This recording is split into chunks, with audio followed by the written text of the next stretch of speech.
भाइयों देखिए, आलूओं को एक पानी दे दिया गया है। आज 25 नवंबर है और 4 दिन बाद पाला पड़ना शुरू हो जाएगा दिसंबर में। तो पानी हल्का आना चाहिए, ज़्यादा तगड़ा पानी। जैसे ये गूल सूख रही हैं ये सही है, यहाँ ज़्यादा ऊपर तक भीज गई ये थोड़ा गलत है, ज़्यादा पानी आ गया।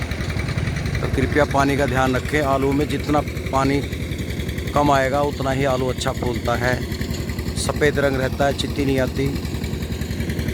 ये हमने कई साल तक आलूओं की खेती करके छोड़ दी, सिर्फ भाव की वजह से। भाव में नुकसान रहता था।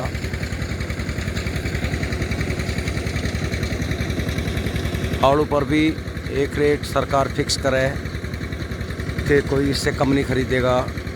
आलू किसान इसलिए मरता है, जब बोता है तो बीज बहुत महंगा मिलता है और जब खुदाई करता है उस टाइम रेट धड़ाम हो जाता है।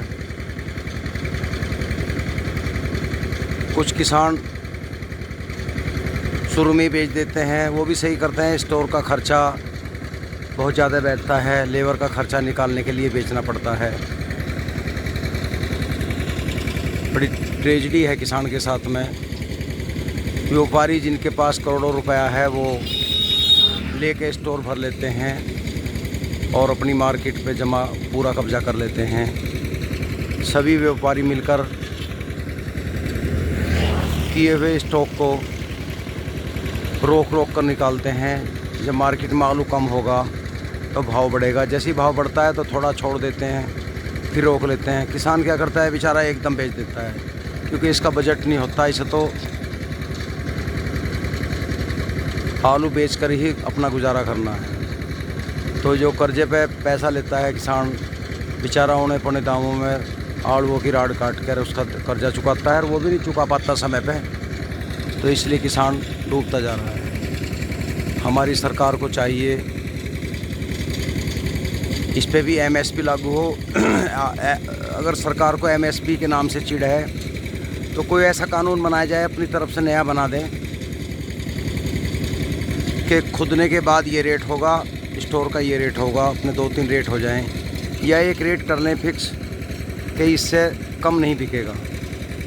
जब कम नहीं बिकेगा तो किसान डूबते को सहारा मिल जाएगा।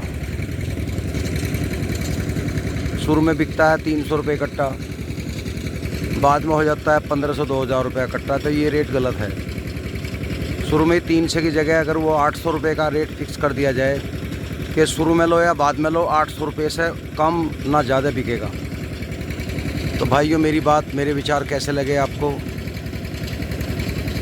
ज़रूर कानून बना सकती है सरकार चाहे तो, लेकिन वो तो व्यापारियों की सलाह पर ही कानून बनाती है, मजबूरी ये है। नमस्कार।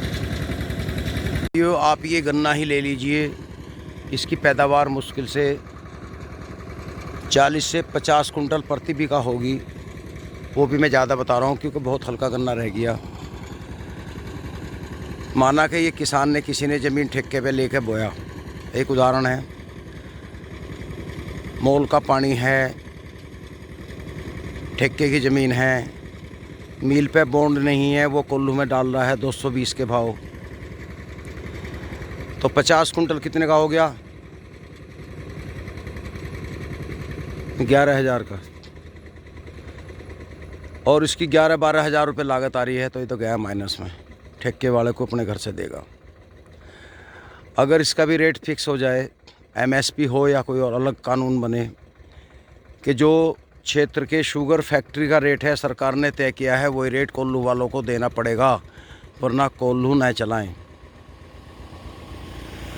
अब उनको चलाना पड़ेगा तो वो रेट देंगे, नहीं चलाएंगे तो सरकार को चाहिए एक ऐसा कानून और बनाए जिन किसानों की ज़मीन ठेके पर बेचारों ने बो रखी है या बटाई पर बो रखी है, कामदार गांव में सर्वे करे, उनके तुरंत बॉन्ड बनाए और उनको मील की पर्ची जारी करे, ताकि वो भी अपना गन्ना फैक्ट्री में डाल सकें। तो भाइयों, आलू वाली बात और ये गन्ने वाली बात आपको ज़रूर अच्छी लगी होगी।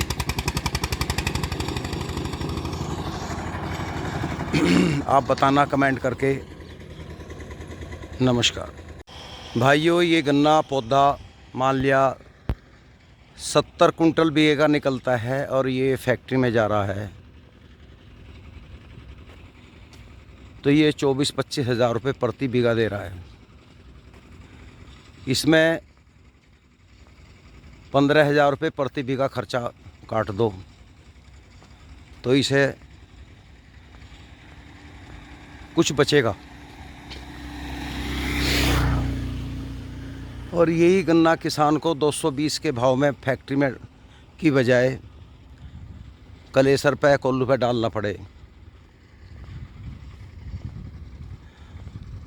तो जो 8-10 हज़ार रुपये बचत हुई है वो ख़त्म, उसे कुछ नहीं मिलेगा। जो लागत है वो भी साल भर मेहनत करने के बाद में वापस फिरेगी। तो मेरा निवेदन है सरकार से, इस पर भी ध्यान दिया जाए। राम। ये बड़ा सोचने का विषय है। किसान आज सरकार की तरफ मुंह बाए देख रहा है, टकटके लगाए देख रहा है। क्या ज़रूरत है इन आंदोलनों की? आंदोलन से ही अगर सब कुछ मिलेगा तो फिर क्या फ़ायदा? सरकार वो होनी चाहिए जो किसानों की सलाह मशवरा लेकर ही उनके लिए भाव तय करे, सहूलत करे।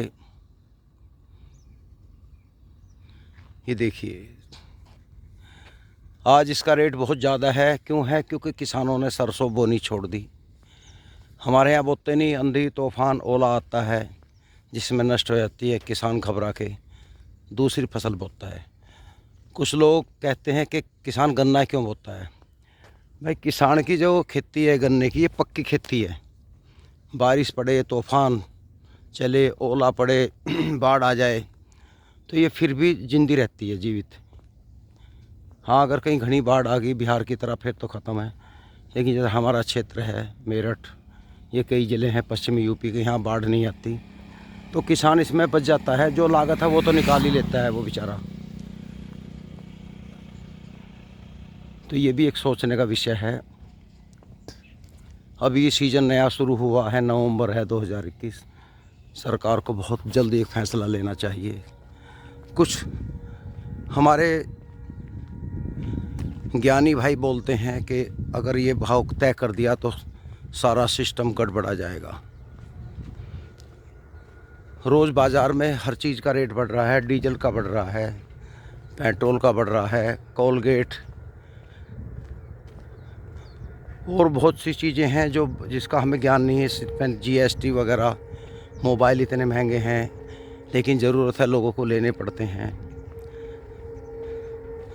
उनके बढ़ रहे हैं, उनसे तो कोई सिस्टम नहीं बिगड़ता। जब किसान की मांग आती है तो सारा सिस्टम बिगड़ जाता है। ऐसा क्यों?